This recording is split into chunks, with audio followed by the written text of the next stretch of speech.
I first made my millions of dollars. The first time I ever became a millionaire was with Webcam Studio. Oh, really? I didn't know that. Yeah, this is how I first ever made money. I mean, I was a kickboxing world champion, but kickboxing's not boxing, right? Yeah. So I'd make like $100,000 a fight. You fight 2 or 3 times a year. You pay 20% to your manager. You pay taxes, but you're not rich. So you get like 30 to 40% of the money. Yeah. And I didn't consider myself rich, like 30, 40 grand chunks, twice a year, maybe 3 times a year, living in London. London rents, need a car. You're trying, you're not rich in any way. And that's actually the reason I retired, because I woke up one day and I thought, I'm giving 6 hours a day of absolute focus and energy to this.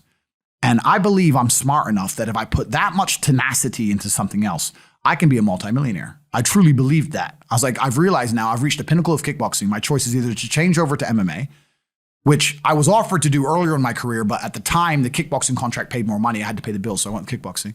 Change over to MMA, learn to wrestle, change over to UFC, blah, blah, blah. But this is also like 7, 8 years ago where even the UFC didn't pay the money it pays now.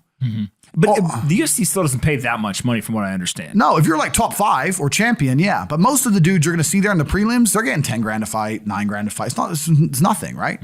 So it'd be like starting my career all over again. And at the age of 28, I thought, I don't have the gumption to start again. I've been through hell for this. I've broken my hand 8 times. My ribs have been broken. I don't want to do this all over again. So what do you do when you realize that, hey, maybe I don't want to keep fighting? I decided to get rich. What does that mean to you? When you're sitting there, you're getting, $30,000, $40,000 kind of net on a per fight basis. Is rich to you like, hey, I want a couple $100,000, $1 million, $20 million, $1 billion? I wanted 30 or 40,000 every month. 30 or 40,000 every month. So about $500,000 a year, give or take. Okay. I thought if I had that much money, I could do whatever I wanted. Okay. That's what I decided I wanted to do. So what's step one that you do? So step one is, maybe that's how we ended up here together, my friend. Step one is, I decided to be very logical about it. Chess player, right? So it's like, I want money. What is money? How do banks work? How does credit work? What's fractional reserve banking? All these things we now know to be the biggest cons of the century, right? So I'm sitting there researching money for days and days and days. And then I get more mad because I'm like, whoa, money's trash and I don't have any. Now I'm really annoyed, right? I thought like everyone else did that, everyone puts their money in the bank and the bank takes some of other people's money and lends it out. I didn't know they invented it from the sky. I still at that point thought money was linked to gold. I didn't know nothing. So I'm learning all this stuff and I'm getting really angry. I'm like, now this is really annoying me. So anyway, I had a piece of paper there and I'm in my research phase and it start writing down some dude on YouTube. I don't know who he was, some dork. He was a pro gold guy. This is before, maybe Bitcoin was probably around then, but like early. He was a pro gold guy saying buy gold, buy gold, buy gold. And he was saying the difference between an asset, a liability, et cetera, et cetera. So I started trying to write down what I had. I was like, I have an apartment, I have a BMW. I'm in good shape, but I already use that for fighting.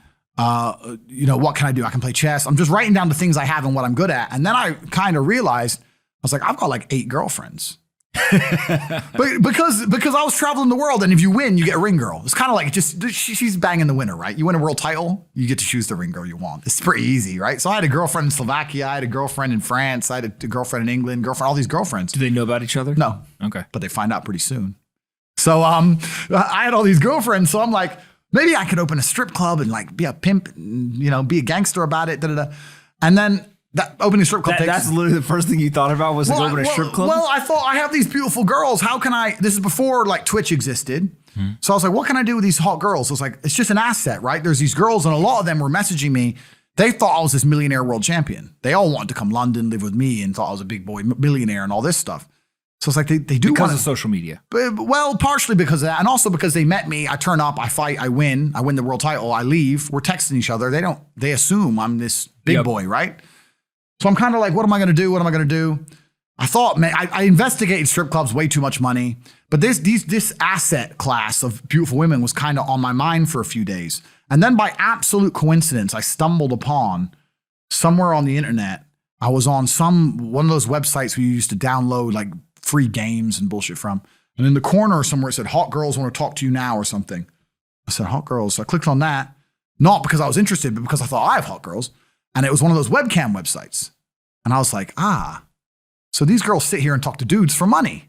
So I'm going to get my girls to And they're naked. They're just talking. How does it work? It's 50-50. I mean, it depends on the girl, depends what she wants to do. But the majority of the job is not based around being naked. The majority of the job is based around being entertaining and being easy to talk to. And the guys who are talking to you need to find you, that you need to remember their name, remember their dog's name. You have to be smart. You can't just be a girl and be a bimbo and be naked and make money. You have to be really smart, charming, interesting, happy all the time, positive. Mm-hmm.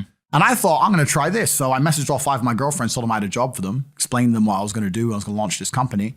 4 of them agreed. All 4 flew in, sat around the same table. They were all like, who's she, who's she, who's she? I'm like, well, you're all my girlfriends. 2 more left. And then 2 stayed. And that was the beginning of my little attempt at a webcam empire. And I put the girls there. And my role in it all was I did all the tech side of stuff, which is the first thing, of course. And then also, and I get called a pimp a lot. But and the reason I use the term is because I don't see it as a negative term. I see it as positively inspirational and motivating person. I'd motivate the girls. I'd make sure they did their job properly. If they had a bad day online, I'd come up with a good excuse for them. Oh, it's been a football game. It's been really busy. Don't worry. You're so beautiful. Don't be upset. You did better than her. You did the best today. I keep everything organized, put the schedules together, all that kind of stuff. And is it hard? It's hard because women have to want to work for you. Okay. Women have to want to obey you. That's what's hard. And you don't do that. This is one of the biggest misconceptions. I really want to clear this up. People in the movies and stuff, pimps are like aggressive, mean men.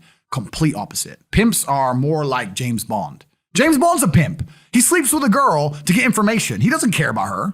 He is absolutely and utterly a pimp. He doesn't hit her. He makes her love him. She does what he wants. He uses sex as a weapon to reward her, and then he disappears. That James Bond is absolutely and utterly a pimp. So I say pimp because everyone calls me a pimp online, tries to go, haha, you're a pimp, they're going to get offended. It's like, no, beautiful women wanted to work for me, and they wanted to work for me because I displayed supreme competence. And they knew if they worked for me, they'd make a lot of money. So whenever I was out, I'd meet a waitress and say, well, look, you're working 10 hours a day for pennies. You can work 10 hours a day for me, make 10 grand a month, 20 grand a month.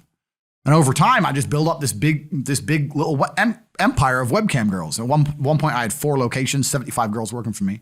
And I was doing. And we say locations, like, explain what goes into a location. I just rent houses. All right. So you rent a house, and in the house, you just literally, hey, go live here. There's like technology set up. Yeah. And then you can basically just sit in front of the computer and literally be on the other end of one of these webcams. Yeah. And guys are paying by the minute, by the hour, whatever, to talk to you. Yeah. It's their choice whether they are doing it fully clothed, just talking, getting naked, whatever, and then you're taking some cut of it. Yeah, basically. So I had girls who would live in the house, and that was pretty impressive. I just broke down the webcam business. Bang, you done it, man. You nailed it. No background information. Yeah, you nailed it. You nailed it. You nailed it. So the girls who lived in the house would have set amount of hours they want to do, and then we'd have rooms that they could book in and do X amount of hours. A girl could come and do 1 a week or whatever. We'd have rooms they could share.